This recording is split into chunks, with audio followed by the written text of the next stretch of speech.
dia, irmãos. Graça e paz do nosso Senhor e Salvador Jesus Cristo. Amém? Que Deus abençoe vocês, que Deus abençoe a família de vocês. Irmãos, estamos reunidos aqui para mais uma escola bíblica pela internet, a nossa EBD online. E temos como tema de hoje, do estudo número 43, a oração, baseada em João, capítulo 17, a partir do verso 1 até o 26. Eu não vou ler todos esses versículos, mas eu vou ler 9 versículos aqui para nós meditarmos. João, capítulo 17, a partir do verso 1. Tendo dito essas coisas, Jesus levantou os olhos ao céu e disse: Pai, é chegada a hora, glorifica teu Filho, para que também o teu Filho te glorifique. Pois lhe deste autoridade sobre toda a carne, para que dê a vida eterna a todos o que lhe deste. Ora, a vida eterna é esta, que conheçam a ti, o único Deus verdadeiro, e a Jesus Cristo a quem enviaste. Eu te glorifiquei na terra, concluindo a obra que me deste para fazer. E agora, Pai, glorifica-me em tua presença com glória que tinha contigo antes que o mundo existisse. Manifestei o teu amor aos homens, que me destes do mundo, eram os teus e deste para mim, e eles guardaram a tua palavra. Agora sabem que tudo o que me deste provém de ti, pois lhe dei as palavras que me destes, e eles receberam verdadeiramente, conheceram que saí de ti e creram que me enviaste.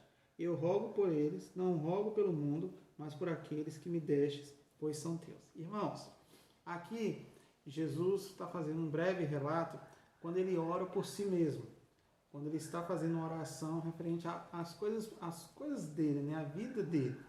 E aqui a nossa lição traz uma frase que eu achei muito interessante, que eu gostaria de compartilhar com os irmãos, que é o seguinte: o que é oração? A oração é o desejo sincero da alma, enunciado de um suspiro, o cair de uma lágrima. É o clamor mais sublime que atinge a majestade das alturas, o volver os olhos úmidos para cima, quando ninguém senão Deus está perto.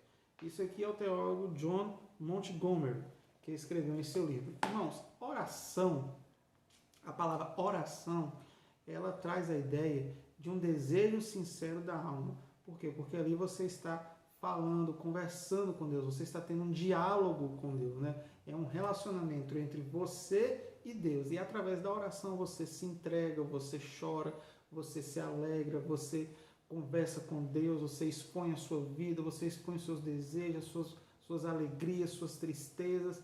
É como você ficasse com uma pessoa lado a lado dela, o seu melhor amigo, aquela pessoa da sua confiança, aquela pessoa que você pode confiar, é o seu confessor, aquela pessoa que você olha assim e fala assim: cara, eu confio em você para o que der e vier, e aí você se entrega e começa a falar com essa pessoa: aconteceu isso comigo, na minha vida está assim, eu gostaria de mudar para isso, gostaria de mudar para aquilo, e aí você se entrega para aquela pessoa e começa a falar tudo que você precisa.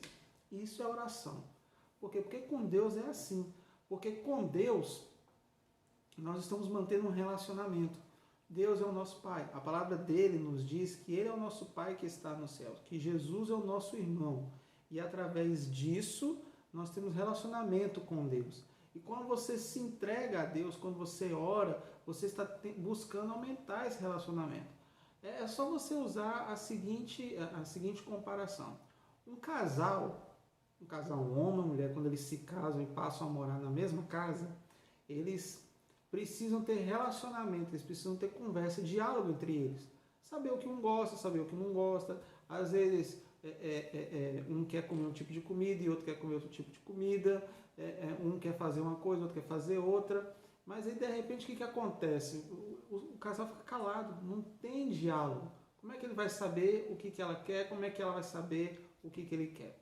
Eu fiquei sabendo de uma história, que eu acredito que deva ser verdade, em que duas pessoas, um casal, eles resolveram trabalhar. O plano deles era casar e trabalhar, e eles queriam trabalhar durante 10 anos para que o restante da vida deles, eles tivessem uma condição financeira estável, para que eles pudessem aproveitar melhor a vida. Viajar, ter filhos, fazer boas faculdades, aproveitar a vida, né? E aí, durante 10 anos, eles quase não se viam. Durante 10 anos, às vezes, a esposa passava o dia inteirinho sem falar com o marido o dia inteirinho sem falar com a esposa. E após 10 anos, eles perceberam que dentro de casa eles eram mais amigos do que casal. eram mais colegas de moradia do que casal. Pessoas que não se viam, às vezes o marido saía e não falava oi com a esposa, ou deixava um bilhetinho, ou mandava mensagem pelo telefone, mas não tinha um diálogo, uma conversa. Então o que aconteceu? Eles chegaram num tempo que eles não tinham motivo de estar casados, trabalharam, ganharam dinheiro, mas não tinha amor, não tinha relacionamento. Não era um casal, eram simplesmente duas pessoas morando debaixo do mesmo teto. Irmãos, por quê? Não houve relacionamento, não houve diálogo. Quando nós queremos um relacionamento, um diálogo com Deus, queremos ter uma conversa com Deus, queremos ter um relacionamento íntimo com Deus, um dos grandes motivos, um dos grandes potenciais, uma das grandes ferramentas para que isso aconteça é a oração. E Jesus, ele clama a Deus pela presença dele, pela presença de Deus na vida de Jesus. Ele começa a dizer aqui: Pai, é chegada a hora, glorifica o teu filho, para que também o teu filho te glorifique. Versículo 2 aqui do capítulo 17. Desculpa, do capítulo 1, versículo 1 do capítulo 17. Jesus está dizendo isso para nós aqui. Tem uma frase que Charles Spurgeon escreveu certa vez dizendo o seguinte: em geral, jamais veremos muitas melhorias em nossas igrejas enquanto a reunião de oração não ocupar o lugar mais elevado na estima dos crentes.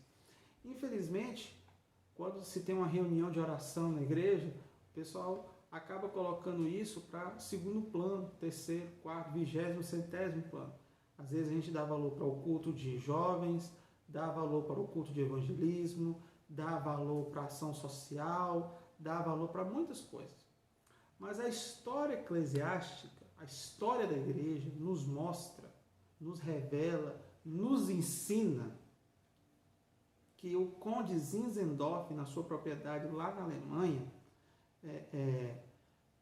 ele decidiu abrir as portas da casa dele, da sua propriedade rural, para 200 famílias que certas vezes chegaram na sua terra. E ali eles começaram a reunião, se eu não me engano, dos irmãos moravos, né, que futuramente foi fundada a Igreja Menonita, e aí eles decidiram fazer uma reunião de oração que foi conhecida como Torre de Oração.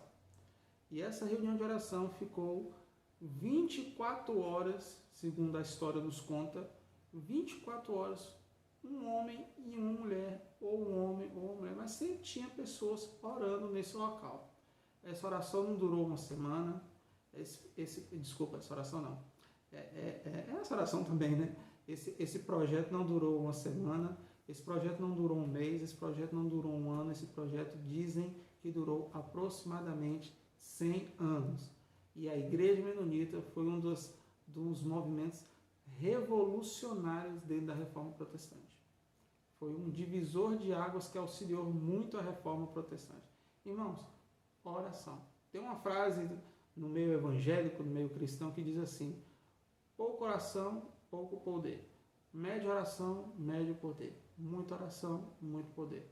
Então, irmãos, não tem mistério, não tem fórmula mágica, não tem como tentar contornar, fazer atalho, não. Só existe uma maneira: oração, leitura da Bíblia, relacionamento com Deus. A nossa lição nos traz que Jesus traz 3 tópicos. E o primeiro tópico é a oração sacerdotal de Jesus. Jesus fez uma oração, né? Ele fez o que nós chamamos de uma oração sacerdotal. Nesse capítulo 17, primeira coisa, Jesus ora, e ele ora por si mesmo.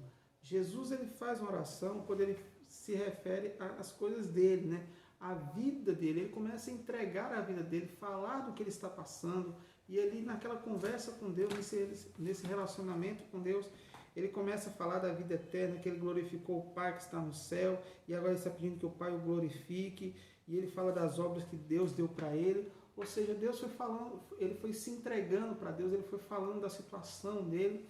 E isso é uma das coisas assim, mais bacanas que a gente tem que falar assim, quando a gente vai orar e falar assim: Senhor, eu estou assim, eu estou triste, aconteceu isso, eu perdi fulano, eu perdi cicrano, a minha empresa está assim, o meu emprego está ameaçado, a minha igreja está desse jeito. E aí você começa a se entregar, falar: eu estou passando por isso, passando por aquilo. Davi fez isso, Moisés fez isso, falou assim: eu não estou aguentando.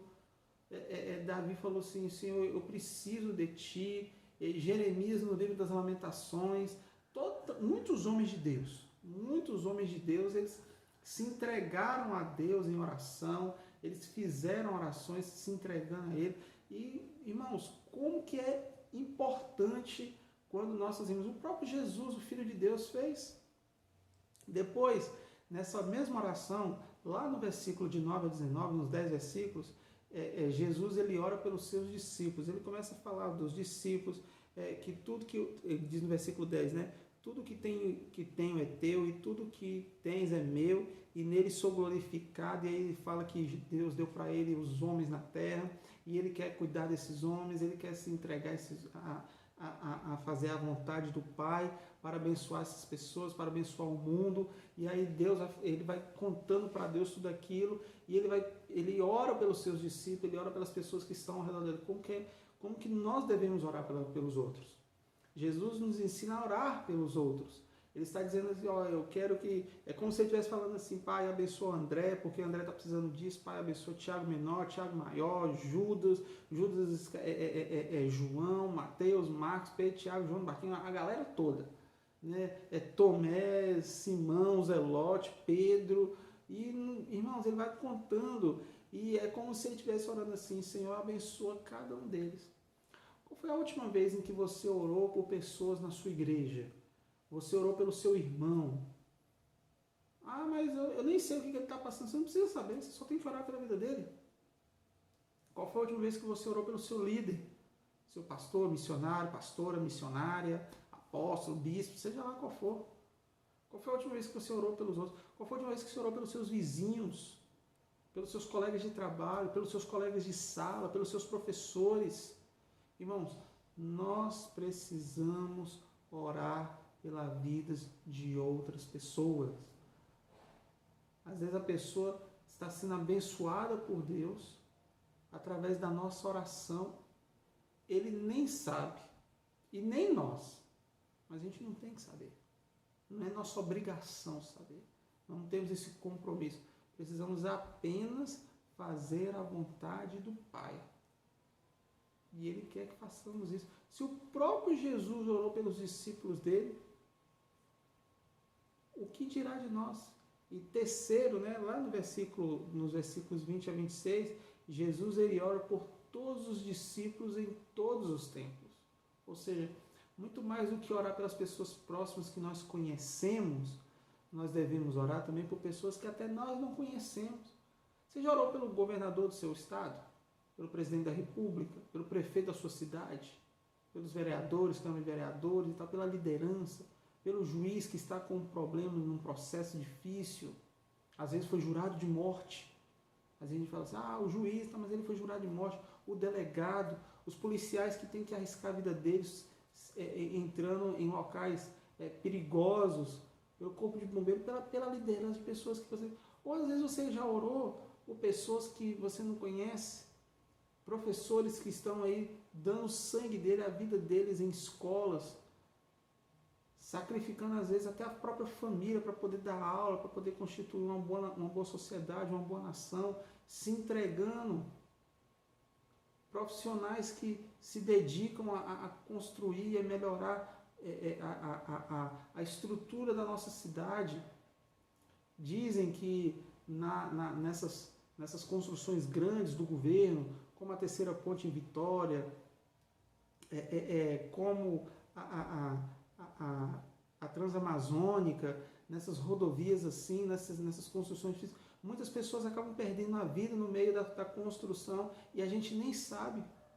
Pessoas que morrem. Nós estamos orando, vocês estão orando, a Igreja de Deus está orando pelas famílias enlutadas que perderam seus parentes, em simplesmente eles saíram para trabalhar de manhã cedo e não voltaram para casa. O pai de família que deixou a esposa e os filhos em casa, saiu para trabalhar e nunca mais voltou.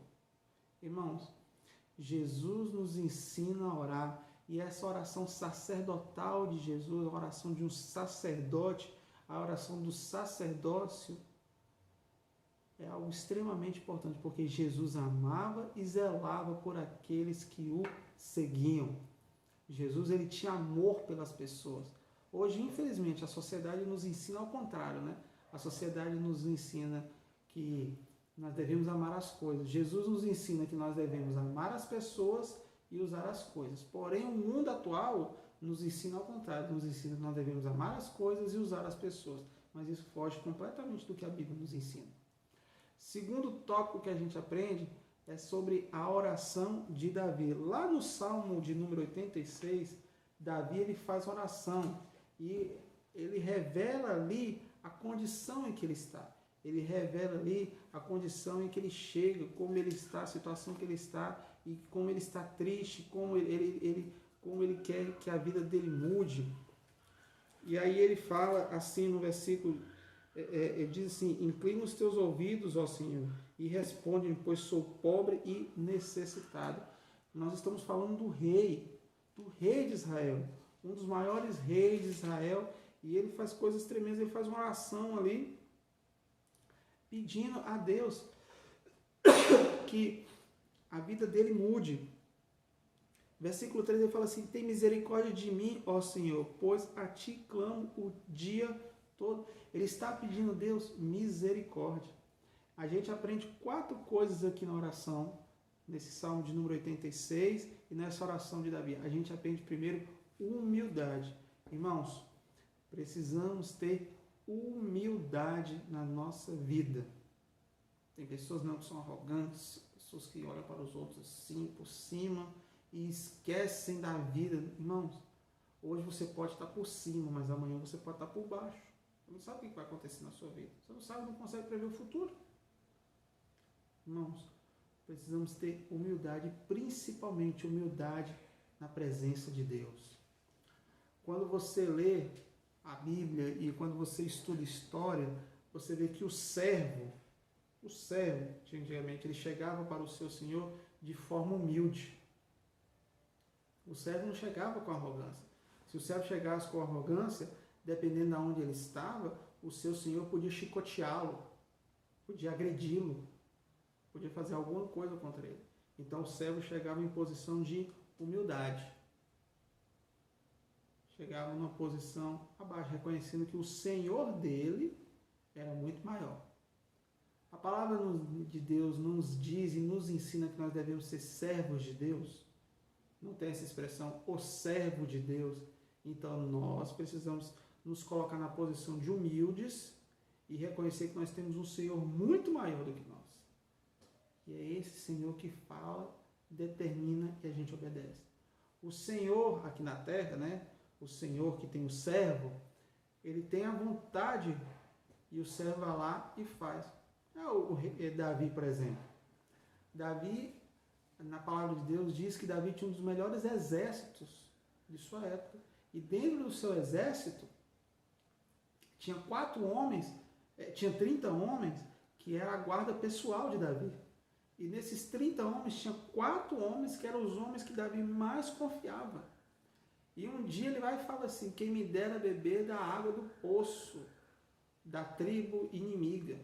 E aí esses 4 homens escutam isso e vão lá dentro do arraial do inimigo só para pegar o quê? Água do poço. E voltar e entregar para o rei. Falar que está aqui, ó rei, a água que o Senhor pediu.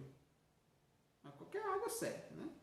Podia ir lá na geladeira, não sei aqui não existe geladeira, a gente está contextualizando. Ia lá na geladeira, no bebedouro, ia na banquinha da esquina, comprava água mineral lá, pronto, com gás, botava, espremia um limão, gelo, o problema resolvido. Não. Eles foram lá e entraram no acampamento inimigo, correram risco de vida, só para pegar o quê? Água. Simplesmente água. Mas o quê? O Senhor, o Rei, queria. Quantas vezes em nossa vida o Senhor Deus, o Rei, quer que nós façamos algo e nós não fazemos? Segunda coisa, dependência. Irmãos, o servo, ele era dependente do seu Senhor. Hoje a gente tem a ideia de você trabalhar 5 dias, folgar 2, dependendo do emprego, ou trabalhar 6 dias e folgar 1. Irmãos, o servo não tinha isso, ele trabalhava todos os dias. Todos os dias. O tempo todo, Todos os dias, o tempo todo assim, não, o tempo todo que ele tinha o horário de trabalho dele, que era durante o dia, né? Tinha os servos da noite, mas durante o dia a maioria era as pessoas que tinham mais servos, né, trabalhavam de dia. Mas o que isso quer dizer para nós? Dependência, o servo dependia do Senhor. Era o Senhor que determinava, faça isso, faça aquilo. Deus, nós dependemos dele. Deus nos ensina, meu filho, vá para cá, meu filho, vá para lá, meu filho, faça isso, meu filho, faça aquilo. É a dependência. Terceiro, Davi reconhece soberania de Deus. Irmãos, Deus é soberano. Tem pessoas que não conseguem entender a soberania, o poder, a grandiosidade de Deus. Deus, ele é extremamente grandioso. Tem uma música que eu estava ouvindo hoje, uma música até antiga, que fala assim: a tua voz ressoa como um trovão, e as nuvens são pó dos seus pés. Irmãos, você já viu o pó do seu pé? Quando você está no local empoeirado, assim, você pisa, né, na terra, dá aquela subidinha de poeira, que é uma coisa assim mínima, pequenininha. Imagine as nuvens, nuvens extensas, densas. E a Bíblia fala, né, aquela música, e aí você vê que as nuvens são o pó do pé de Deus. Imagine o tamanho de Deus. A tua voz ressoa como um trovão. Quando tem um trovão na tempestade, aonde a tempestade está, todo mundo escuta o trovão. Se a tempestade estiver no bairro inteirinho, o bairro inteirinho vai ouvir o trovão. Se a tempestade estiver na cidade inteirinha, toda a cidade vai ouvir. Não existe nenhum aparelho eletrônico criado pelo ser humano hoje que ele pode estar no centro da cidade, falar uma palavra e toda a cidade vai ouvir, todo o bairro vai ouvir. Não existe. Não existe um alto-falante, não existe um amplificador que consiga fazer isso. Bom, se existe, eu desconheço. Mas, como diz essa poesia, né? A voz de Deus ressoa como o quê? Como um trovão. E quando dá um ressoar do trovão, se você tiver medo de tempestade, você até treme na base de tanto medo que você tem. E a gente tem que lembrar que Deus nos deu a graça. A graça é de graça. Mas tem pessoas que não querem a graça de graça, querem uma graça barata. Pastor, como assim? A graça é de graça, mas eles preferem uma graça barata? A graça é de graça. Deus nos deu a graça de graça. Mas o que a igreja tem feito, né? Algumas igrejas têm feito? Eles têm ofertado uma graça barata. Eles tiraram o conteúdo da graça, tiraram a ação que a graça faz, e agora estão querendo introduzir uma nova graça, porém uma graça barata. A graça que não é a graça de Deus. E por último, Jesus, ele nos ensina a orar. Jesus, ele traz para nós o ensinamento da oração, lá em Mateus capítulo 6, versos de 9 a 13. Ele diz assim que a oração é um meio de comunicação entre Deus e o homem. E ele nos ensina que a nossa oração tem que ter, primeiro, intimidade. Como eu falei antes, intimidade depende de tempo, de você gastar no relacionamento. Quando a pessoa se casa, com 1 ano ela conhece bem a pessoa. Com 5 anos ela conhece mais. Com 10 nem se fala. Com 50 então, não tem nem o que falar. Uma vez eu conheci um casal de senhor que eles tinham mais de 40 anos de casado. E aí eu estava conversando com essa senhora, né? E aí ela falava tudo que o marido dela ia fazer. Agora ele vai procurar isso, agora ele vai fazer isso, agora ele vai fazer aquilo. E tudo que ela falava, ele fazia. Não é porque ela prevê o futuro, não, é porque ela conhecia. Não tem que prever o futuro. Ela simplesmente conhecia o marido. 40 anos junto, conhecia o marido completamente. Assim como o marido conhecia ela. Intimidade. Intimidade que nós precisamos ter. Tem casal aí, irmãos, que não tem intimidade. Eu não estou falando de relação sexual, não. Estou falando que não tem intimidade de conversar certos tipos de coisa. Você tem que ter liberdade. Você pode até não querer, você pode até não se sentir confortável na hora de conversar determinado assunto com a sua esposa ou com o seu marido. Mas você tem liberdade para conversar com o seu marido sobre o que você quiser. Porque vocês precisam ter intimidade, um relacionamento. Um relacionamento é baseado nisso. Dois amigos que eles procuram ter uma vida, quando tem um relacionamento, uma amizade bacana, eles se sentem mais íntimos. Não a intimidade de uma relação afetuosa, né? Mas uma relação de amor fraterno, de um amor de irmãos. Jesus ele nos ensina que a nossa oração, nós devemos reconhecer a soberania de Deus, que Deus ele é soberano, Deus ele é acima de qualquer coisa. Quando a gente vê nos filmes, né? Quando o camponês, os plebeus se encontram diante do rei, e o que eles falam? Eles falam assim, ó soberano, ó majestade. Jesus nos ensina também sobre a dependência que nós temos de Deus, que nós somos dependentes de Deus. Você não depende de Deus, não, eu tenho meu emprego eu consigo me sustentar. Mas quem manda gente para o seu emprego, quem manda cliente, quem manda pessoas para ir lá para você continuar o emprego, é a ação de Deus. Não, é sim. É Deus que faz o daqui ganhar dinheiro aqui e gastar aqui. É Deus que controla tudo isso. Não é a ação da economia. Não é a ação da economia. É a ação do Espírito Santo. E por último, o perdão. Que nós devemos perdoar. Não é assim que faz a oração do Pai Nosso? Deus, e perdoa assim, perdoa-nos como perdoamos aquele que nos tem ofendido. As pessoas nos ofendem, mas devemos dizer, para que ficar guardando rancor? O cara te ofendeu, segue a vida. Não fica guardando, remoendo isso, daqui a pouco vai até te passar mal, te fazer mal. Não, Jesus nos ensina coisas tremendas e maravilhosas. E nós precisamos colocar em prática tudo isso que nós aprendemos. Deus ele tem coisas tremendas para fazer em nossas vidas. Concluindo, irmãos, a oração ela é um relacionamento com Deus. A oração é um momento em que nós precisamos ter mais intimidade com o Pai. Um momento em que nós queremos manter uma conversa, um relacionamento mais, um diálogo, onde você se entrega diante de Deus, onde você se entrega para Deus e você fala tudo. Isso é a oração. A oração vai muito além daquilo que nós pedimos e pensamos. Ela é intimamente uma conversa entre nós e Deus. Uma conversa que gera respeito, dedicação, soberania e, acima de tudo, humildade e compreensão, para saber ouvir tanto o sim quanto o não. Deus sabe de todas as coisas, e são todas as coisas que Deus sabe que nós não sabemos, mas que Ele direciona para que possamos sempre fazer nada mais, nada menos do que a vontade dEle. Irmãos, eu gostaria de orar agora para terminarmos. Pai, muito obrigado por tudo, eu te agradeço por tudo que o Senhor tem feito. Derrama a tua unção, tua graça, teu poder, e que em nome de Jesus possamos ver o agir e manifestar do Senhor. Obrigado por tudo que o Senhor tem feito em nome de Cristo Jesus. Pai, que possamos orar, clamar, entender que cada dia mais o Senhor tem grandes coisas para fazer por nós. Por isso estamos alegres. Em nome de Cristo Jesus. Amém.